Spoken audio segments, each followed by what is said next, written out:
Assalamualaikum warahmatullahi wabarakatuh. Saya Desti dari 12 Akuntansi 2 ingin mempresentasikan hasil tugas saya mengenai bab 4. Terima kasih. Dinamika persatuan dan kesatuan bangsa dalam konteks NKRI. Pengertian.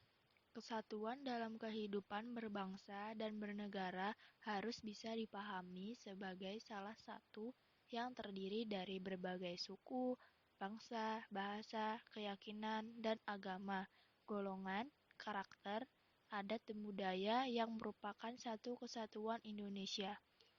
Persatuan merupakan ikatan seluruh bangsa, golongan, agama menjadi satu bangsa negara Indonesia. Sistem Negara Kesatuan. Yang pertama, sentralisasi adalah penyerahan kekuasaan sekaligus wewenang politik dan administrasi pemerintahan kepada pemerintah pusat secara utuh. Sedangkan yang kedua, desentralisasi adalah penyerahan kekuasaan pemerintah oleh pemerintah pusat kepada daerah otonom berdasarkan asas otonomi. Landasan Indonesia sebagai negara kesatuan. Yang pertama, alinea keempat pembukaan Undang-Undang Dasar 1945. Yang kedua, Pasal 1 Ayat 1 Undang-Undang Dasar 1945.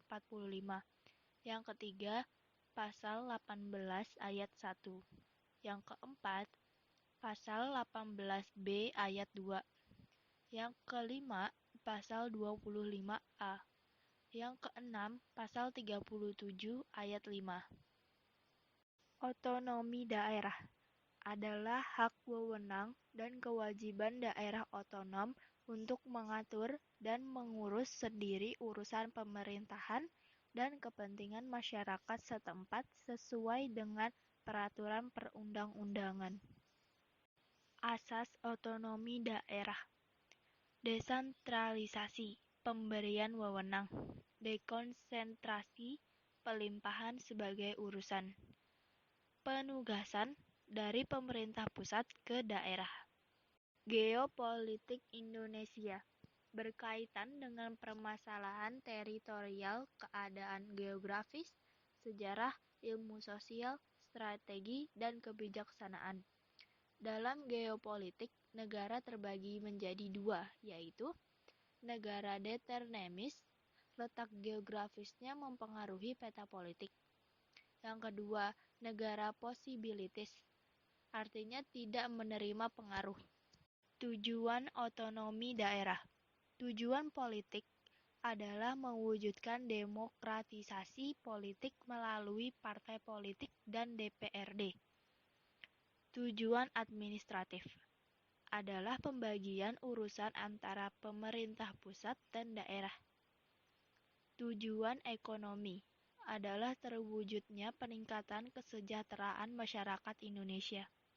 Wawasan Nusantara. Cara pandang dan sikap bangsa Indonesia mengenai diri dan lingkungannya yang serba beragam dan bernilai strategis dengan mengutamakan persatuan dan kesatuan bangsa serta kesatuan wilayah dalam menyelenggarakan kehidupan bermasyarakat, berbangsa, dan bernegara untuk mencapai tujuan nasional, merupakan landasan visional dalam menyelenggarakan kehidupan nasional. Fungsi dan tujuan wawasan Nusantara. Fungsi sebagai pedoman, motivasi, dorongan, serta rambu-rambu dakam menentukan segala kebijakan bagi penyelenggaraan negara di tingkat pusat maupun daerah. Tujuannya yaitu mewujudkan nasionalisme yang tinggi di segala aspek kehidupan dengan mengutamakan kepentingan nasional daripada individu, kelompok, suku, daerah, atau golongan. Pasal 10 Undang-Undang Dasar 1945.